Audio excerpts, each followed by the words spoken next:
Hey everyone, I'm Michael and welcome to Prudent Gaming. God of War is a major series for Sony's PlayStation, especially in recent years with the recent release of God of War on the PlayStation 4, bringing a fresh take on the series, giving more depth to the character of Kratos and exploring an entirely new mythology. But before Kratos was hiking up mountains with his mischievous son, he was fighting his way through Greece, Mount Olympus and even hell itself. Most of you all know that it's a series known for its rage-fueled brutality and the way Kratos exacts his revenge on the Greek gods. That's part of what makes the series so brilliant, but how do you market a game like that?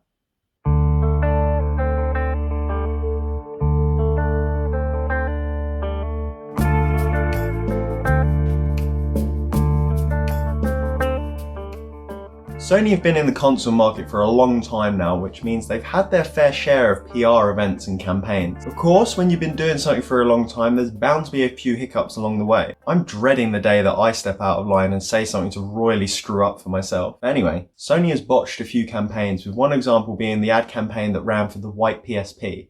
This ad ran in the Netherlands in 2006 and quickly caused a stir with its depiction of a white model holding a black model roughly by the face, staring very intently, and the black model having quite a terrified look on her face. I understand what they were trying to say here, but actually no, I don't know what they were trying to say. There have been some great PR events as well. Sony, for the worldwide launch of the PlayStation 4, had huge neon strips on the Oxo Tower in London which showed the triangle, circle, square and X symbols. Genuinely debated whether or not to say X or cross in this.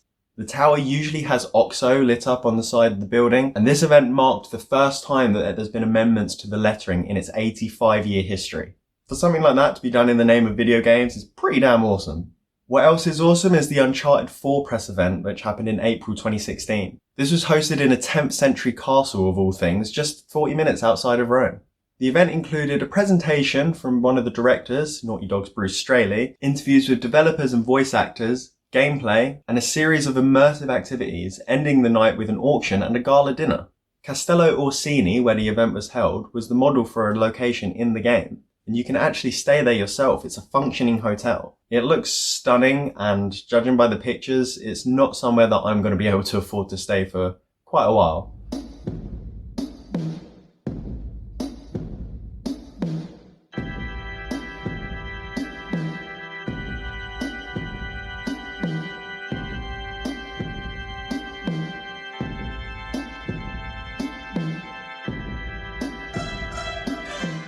God of War was a smash hit, literally. Kratos is a beast of a man, if you can consider him a man. Even when you first meet him in the beginning, he's been serving the gods for 10 years. Kratos has incredible strength, and he uses that in his quest for revenge against the God of War Ares for the death of his family.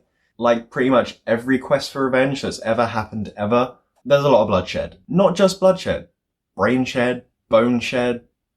There's a lot of shed. Right off the bat, the Hydra gets impaled, Hell Hydra, Medusa's head gets ripped off, a Minotaur gets impaled, Ares gets stabbed in the throat with a shower of blood, and that's not including the grunts that Kratos makes quick work of.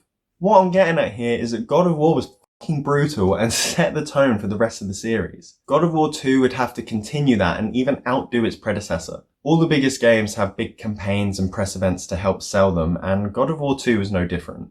Sony had the perfect plan to show everyone that God of War 2 will be the greatest of all time. So what do you think Sony did to help promote this game?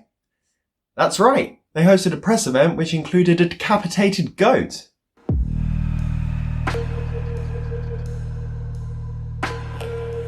Slaughter, horror at Sony's depraved promotion stunt with decapitated goat. This was the title of an article published by the UK's Daily Mail in May 2007.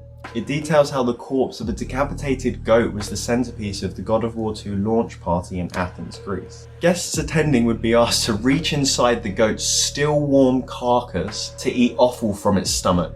They competed with each other trying to eat the most offal.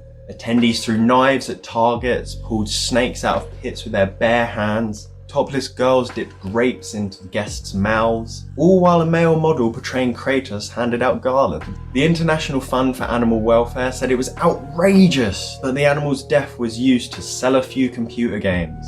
There are more condemnations in the article, along with a reply from Sony, which I'll get to in a minute. But it's a pretty damning article, right?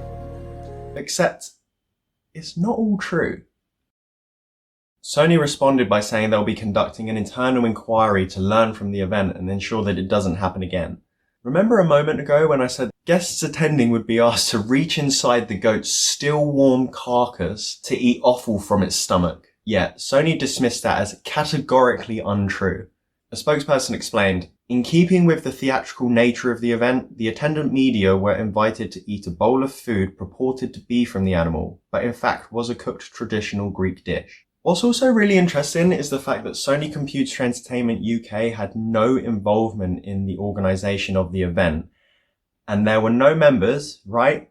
No members of the British media in attendance, including the author of that Daily Mail article. They'd seen the article in the upcoming June issue of the official UK PlayStation magazine and just completely went off on one. Sony did recall 80,000 copies of the printed magazine to have the article removed before redistributing them, and that's pretty impressive, to be honest.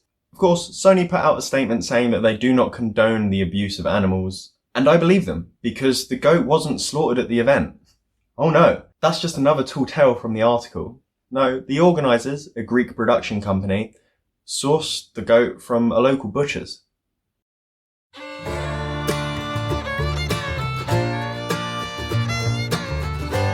There's a lot to learn here from both sides. Maybe press events shouldn't be held that involve an actual animal carcass. And maybe journalists shouldn't see something and jump to conclusions to create an outrage piece. Well, that's just British media. Let me know what you think. Do you think this was a step too far for Sony, or do you think the media was overreacting? Maybe they didn't understand the tone of God of War, or maybe it was a slow news day. Please leave a like if you enjoyed the video, share it around, and subscribe for more. Feel free to look at some of my other videos on game design. Thanks for watching, and I'll see you in the next video. Bye bye.